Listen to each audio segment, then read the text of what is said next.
आज नागपंचमी आहे आणि नागपंचमीच्या या पवित्र दिवशी नाग किंवा सर्प म्हणजे हे त्या ठिकाणी शेतकऱ्याचे मित्र आहे, पण माणसाने सर्पाला आपला शत्रू समजलेला आहे आणि माणूस म्हणजे सर्पाला त्या ठिकाणी आपला शत्रू समजतो आणि त्याला मारण्याचा प्रयत्न करतो।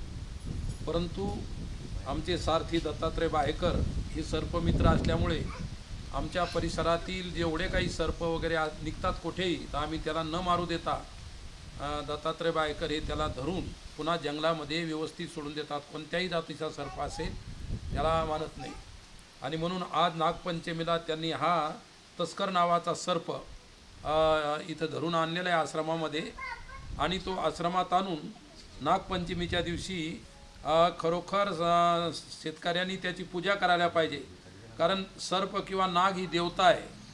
तो सर्प म्हणजे शत्रू नाही, आपली देवता कधी शत्रू नाही होऊ शकत आणि म्हणून या पवित्र देवतेचे आज नागपंचमीच्या दिवशी आपल्या संस्कृतीने आपल्या हिंदू धर्मामध्ये नागदेवता म्हणून आपण त्याची पूजा करतो आणि सदैव शेतकऱ्याचा मित्र आपल्या पिकावरती असणारी जी शत्रू किडी आहे त्या किडीचा नाश करून आपल्या पिकाचं पोषण करणारे आणि सदैव आपल्या शेतीमध्ये एक रक्षक नावाने राहणारे ही नाग जाती ही सर्प जाती आहे। म्हणून नेहमी सदैव सर्पाचा आपण माणसाने आदर करायला पाहिजे।